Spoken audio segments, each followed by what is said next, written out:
G'day everybody, welcome back to the channel. Okay, so I wanted to do a follow-up video in relation to the Kojo Crystal E grounding system that I've got in my system at the moment. So I've done a few further updates in relation to these things as far as learning more about where they best fit into my system. And I hadn't done a full every option before I did the review on the video. So this is a little update to that review, and it's all quite positive as well. As you can notice, I've actually got them sitting on Stack Audio Isolation now as well. That made a difference. There's no doubt about it. Getting them isolated off anything, decoupling them has made, especially with any earthing or grounding type product, is really super important. And I hadn't thought about that when I did the review. I've now done that and I've noticed an audible difference. But the thing that I noticed that made the biggest difference, so we're talking about a percentage point here or there. We're not talking about night and day by isolating them, but it made a difference. So I want to report back to you and tell you that. But I actually put them in the unbalanced left and right channels of my MPD-8.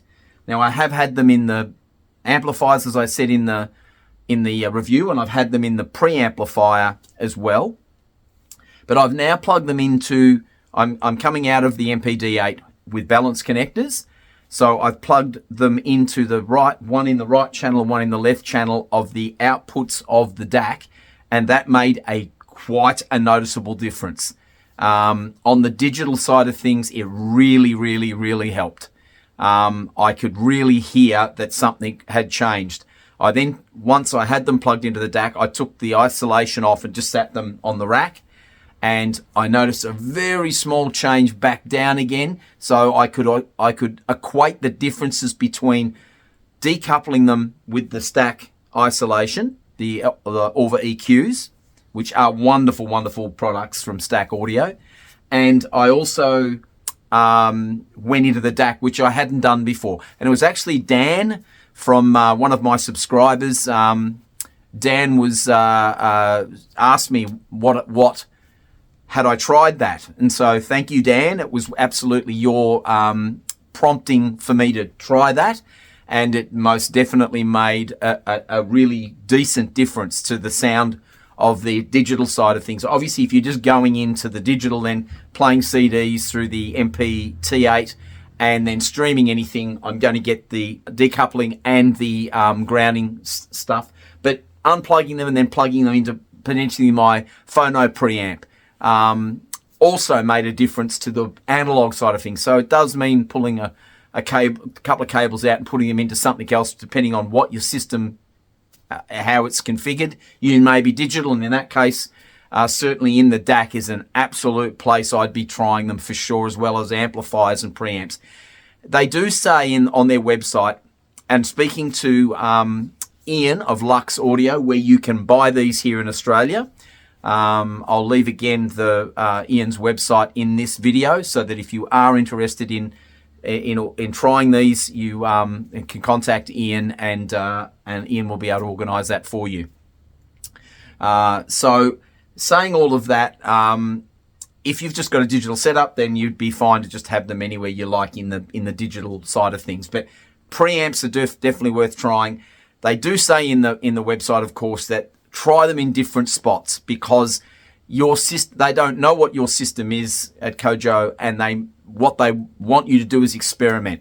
And certainly I put my hand in the air. I went and did further experimenting off a suggestion that was given to me, and I went, holy moly, that is a lot more, of that suddenness, the stuff jumping out of a black background.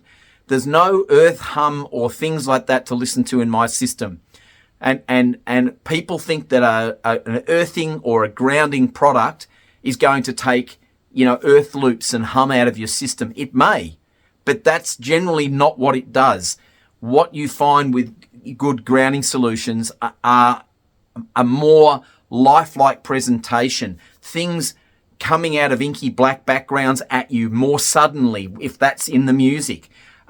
More definition around the human voice, I noticed. More lifelike presentation of instruments, sounding like instruments, hearing the timbre of a violin, hearing, the reed of a saxophone, hearing all of that micro detail that just is presented to you in a much more audible way. So that's the sort of thing you get from a really good grounding system, which this is. So little update just in relation to talking about that system and what I've managed to find from it. I really like these things. I actually think they really do make a decent difference. As I said in the first video, I came into this with a degree of skepticism. I thought, how am I going to get this any better than I've got it? By doing something like a relatively inexpensive couple of boxes, one in each channel. Well, it made a difference.